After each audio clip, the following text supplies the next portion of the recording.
The way I measure my life is, am I better than I was last year? नमस्कार दोस्तों, आज बात करेंगे सत्या नडेला के बारे में, जिनको वर्ल्ड का नंबर 1 सीईओ माना गया है, जिन्होंने अपनी बिजनेस स्ट्रेटजी से माइक्रोसॉफ्ट को वर्ल्ड का सेकेंड मोस्ट वैल्यूएबल कंपनी बना दिया है। इनके बिजनेस डिसीजन को देखकर आपकी बुद्धि चकरा जाएगी।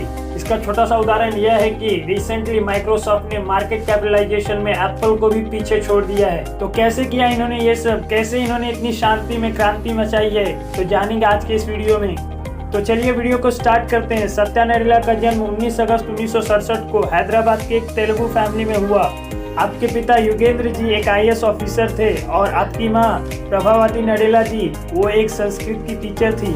सत्या नडेला ने अपनी शुरुआती पढ़ाई अपने ही होम टाउन हैदराबाद में बेगमपेट पब्लिक स्कूल से की और स्कूल खत्म होने के बाद ये चले गए कर्नाटक, जहाँ पर इन्होंने इलेक्ट्रिकल इंजीनियरिंग की पढ़ाई की और उसमें बैचलर डिग्री हासिल किया। जब वे इंजीनियरिंग की पढ़ाई कर रहे थे तब वहाँ उनको एक लड़की से प्यार हो गया था और वे और कोई नहीं, उनकी वाइफ अनुपमा नडेला है। दरअसल सत्या नडेला के लव स्टोरी के बारे में बहुत कम लोग ही जानते हैं। जब वे कर्नाटक में इंजीनियरिंग की पढ़ाई करने गए थे तब उन्होंने प्रीति गर्ल अनुपमा को देखा और उन्हें देखते ही वह पसंद आ गई। तब भाई साहब ने उन्हें फ्रेंड बनाने की कोशिश की, लेकिन ये इतना आसान नहीं था। कुछ दिन तो इन्हें बस उन्हें फ्रेंड बनाने में ही लगा और उसके बाद इंजीनियरिंग की पढ़ाई खत्म करने के बाद उन्होंने अपने परिवार से बात की और इत्तेफाक की बात देखी कि दोनों के पिताजी साथ में ही काम करते थे। उसके बाद साल 1992 में इन दोनों ने शादी कर ली। आज मुझे तो ऐसा लगता है कि सत्या नडेला जी ऐसा सोचते होंगे कि एक कंपनी को चलाना जितना मुश्किल है उतना ही मुश्किल एक लड़की को पटाना है।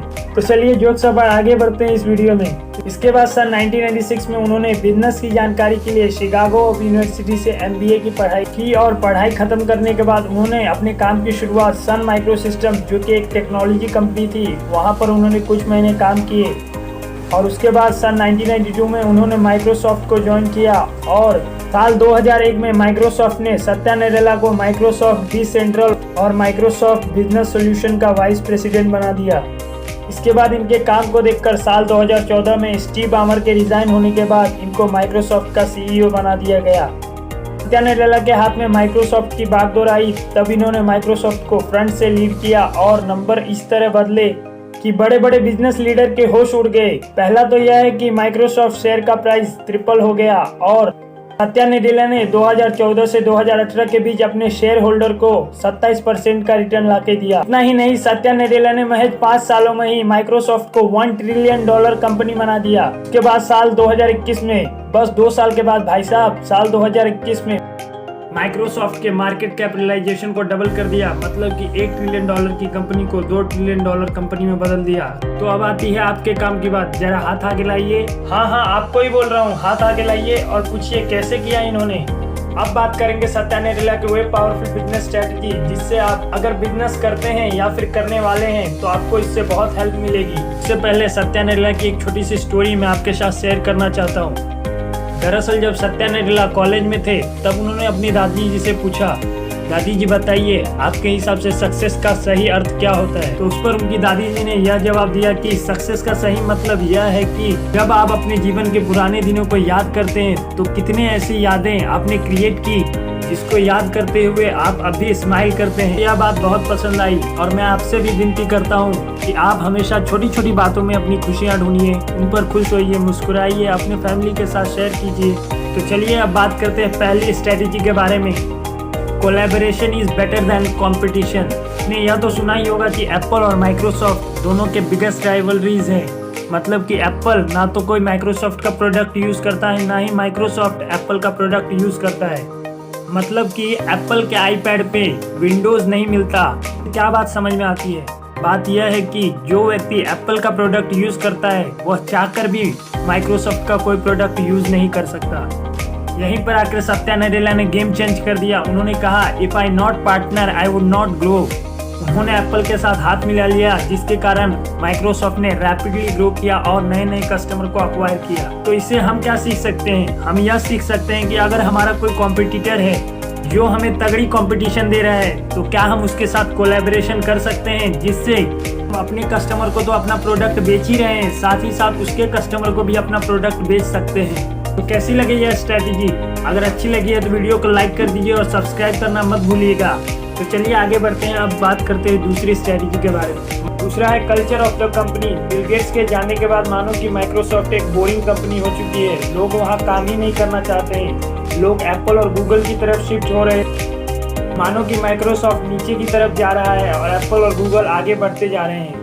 लेकिन जब सत्या नडेला को सीईओ बनाया गया तो उन्होंने कंपनी के कल्चर बिल्ड करने पे फोकस किया। उन्होंने ऐसा कल्चर बिल्ड करना चाहा जिससे लोग काम करने के लिए वहाँ मोटिवेटेड फील करें, अपना 100% दे, जिसके लिए सत्या नडेला ने कंपनी को एक साथ लाने के लिए और एक पावरफुल टीम बिल्ड करने के लिए उन्होंने एक कैंपेन चलाया है जिसका नाम है वन माइक्रोसॉफ्ट। इस कैंपेन का मोटिव यह था कि कंपनी के अंदर जितने भी लोग हैं, चाहे वो एक एमडी या फिर एक पियून, सबके सजेशन को सुना जाएगा और जिसका सजेशन बेटर होगा उसको अप्लाई किया जाएगा, चाहे वो एमडी का सजेशन अच्छा हो या पियून का। क्योंकि सत्या नडेला जी अब बोलते हैं कि if you want to become a great leader first you have to be a great listener. इसीलिए मैं आपसे भी पूछता हूँ, क्या आप कंपनी में सारे लोगों को सुनते हैं तो किसकी बात को अप्लाई करते हैं? क्या किसी को आप ज़्यादा पसंद करते हैं, किसी को ना पसंद करते हैं? ऐसी सारी चीज़ें आपकी कंपनी को नीचे लेके जा सकती हैं। इसीलिए कंपनी में हर एक को सुनिए और हर एक की बात को अप्लाई करने से पहले 2 बार सोचिए।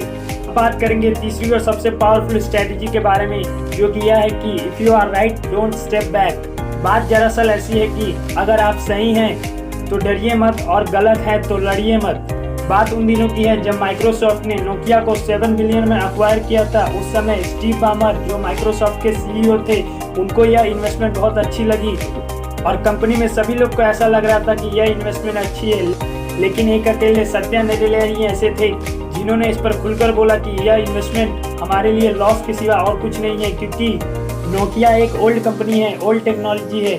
इसने कभी भी नई टेक्नोलॉजी को अडॉप्ट नहीं किया है और इसका कोई आगे फ्यूचर नहीं है और ये अगर हमारे साथ आ गया तो हमारी कंपनी लॉस मेकिंग हो सकती है।